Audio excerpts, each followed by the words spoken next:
Good morning.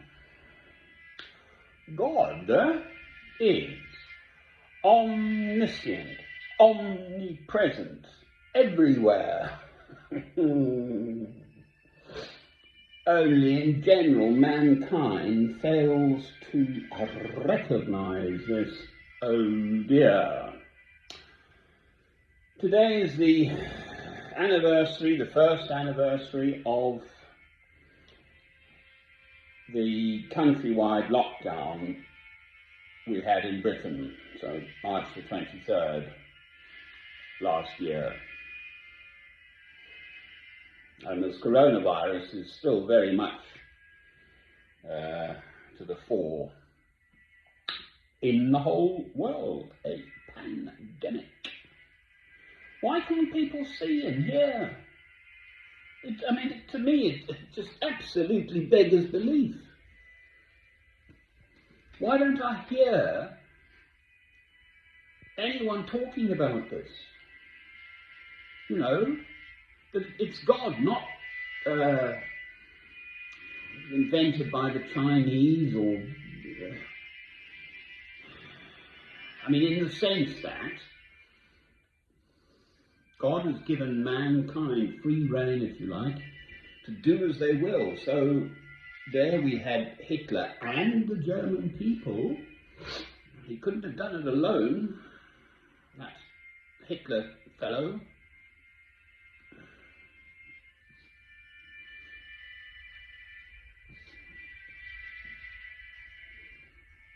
We have the seeds of our own destruction within us.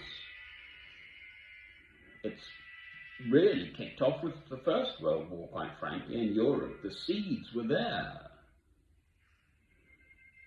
Within human nature, Christ has come to give us the opportunity to rise out of our baser human selves, for heaven's sake. Where do I hear anyone talking about God in a normal way, in public? All the news programs I listen to, discussions, this and that, virtually never once a mention of the possibility that actually,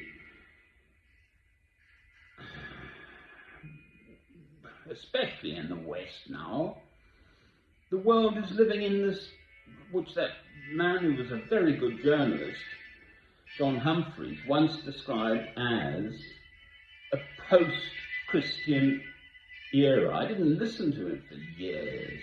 How could that awful little man say that? Gee whiz. 2,000 years is nothing. I found myself up early this morning listening to a lecture by a chap called David Tong, who's a top theoretical physicist, so they're the worst.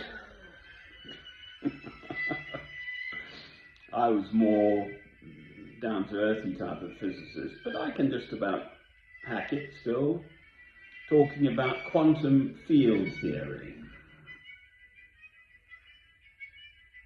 So amongst other things, if you have a vacuum, so generally in space, one would consider that a vacuum, no molecules of anything, one hydrogen atom here and then poof, way over there, one more over there, sort of thing. But the whole of the universe, now I'm getting rusty at this, I think is permeated with neutrinos, and they're all bombing through us all the time. Billions of them. Up and down and everywhere, they're all just sort of zapping around. So even in a complete, as close as you can get to an absolute vacuum here on Earth, so no air, no molecules, no influence in that way, and there's these fields just sort of flopping about. And there's something called, I'm afraid I'm reminding myself of this, I'm very rusty at the sort of particularities, the specifics. It's called they are called the Lagrangian equations. What's in the old Robin? Probably won't see him, but he's on the fence there.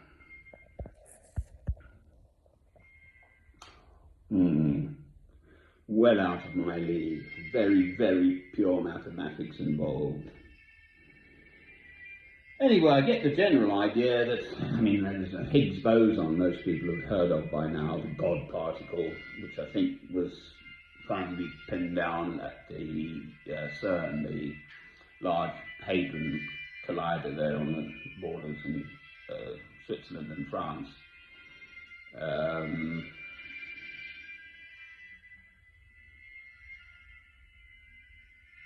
So then there's something called the standard model of physics, and all quarks and pions and muons and leptons and string theory and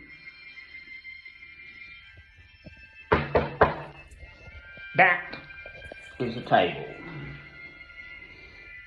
It helps me to do my work when I'm writing or whatever. So that's why I didn't go into deep, pure physics. It's too esoteric. Doesn't feed babies. Well, it does. Anyway, there we are. So, God. Okay, God is all of that, by the way. He's the Alpha and the Omega, the beginning and the end. He was before the Big Bang. You know, what was there before the Big Bang? So this is a 13.789, whatever it is, 13.9, I think, 1,000 million years. And then there was, what, nothing? So 10 to the minus 42 seconds, that's a 1 on the top, a line, and then a 1 and 42 zeros on the bottom line. So at that shorter an instant after the Big Bang, there's all these, there are actually 11 dimensions. We've got X, Y, Z and time. Those are the normal 4 that we all sort of can relate to. We can move about in space, and obviously time rolls on. But at that instant, at those early instants, there was all sorts of fun. We're talking of the whole universe came from what? Nothing. That's not just our Earth, one small, relatively small planet, not our sun, again, not a particularly large star, our galaxy, again, not a particularly big galaxy, and the universe has got thousands of millions of galaxies, and we're only 5%, the actual, this stuff, matter, us, everything, and then there's 95% dark energy and dark matter. So to every, in the standard model, to every one of those, there must be an anti-Higgs then as well. The 13, 12, and then the sort of final piece of the wonderful jigsaw. They knew of the standard model, I think in the 1970s. They pretty much pinned it down by then, and then the Higgs came along, I think it was 2012, I may be wrong there. And then there's a whole anti-set of this. So the electron, most people will understand, is negatively charged, and it can be both a wave, no, that's a photon, that's light, a wave at a point. When we get into the Heisenberg uncertainty principle and Schrodinger's cat. Is there a cat in that box? You see? Well, you don't know until you open the box. Anyway, I didn't go into pure physics in the end. I started training to be a medical doctor, in fact. Now, so, God is omniscient, he knows everything, omnipresent, he's everywhere. Right. If mankind doesn't get it with this pandemic, this pestilence, this coronavirus, COVID-19, whatever it is, SARS, COVID-2 or something, I think, is its technical designation, there will be another, and another, until we get it. Religious Jews have something called a mezuzah on their doors and elsewhere. It's a little symbolical scroll of these two. It's not actually the full two commandments. So love God, love your neighbor as yourself. It's not that. But it's God is one, God is God, God is God, God is everything. And they pray morning and evening, so I understand.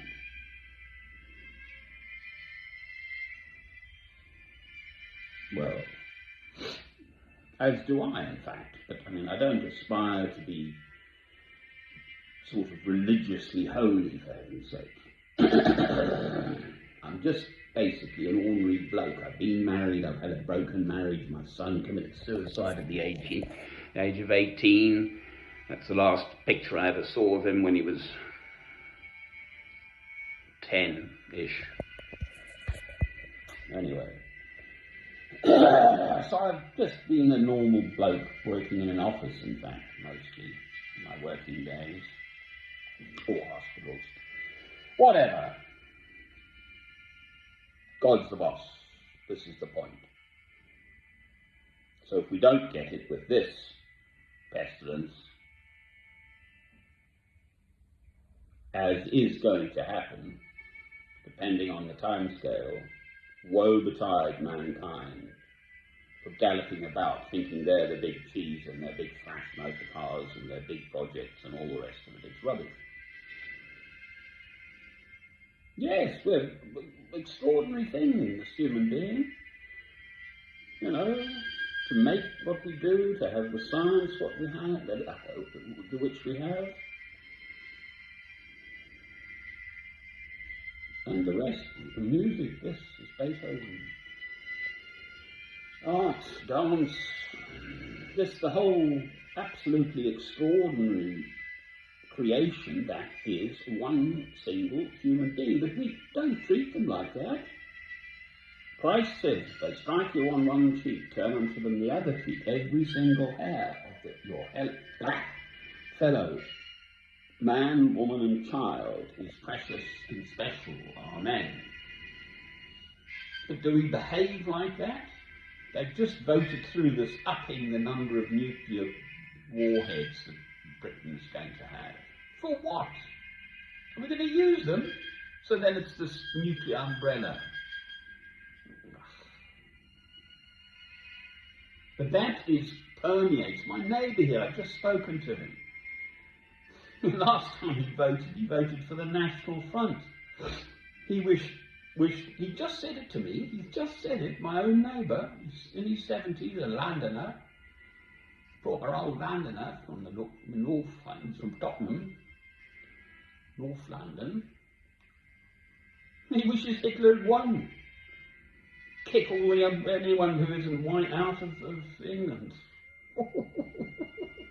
That voted for the National Front. And I knew he'd say that. He says he's a Christian. He's never actually stated that to me before. I've only been here just over half a year. Ouch.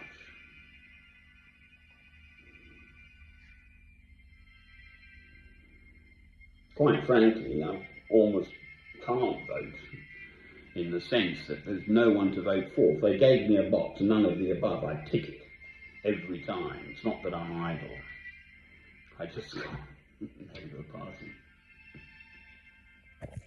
I smile. Right, that's enough rambling. God's the boss is the point. Right, I know this. There we are. Obviously, I'm not entirely alone. Thank heavens for that. But we do seem to be rather few and far between those who truly know and love God through Christ. Amen. If only, just listen.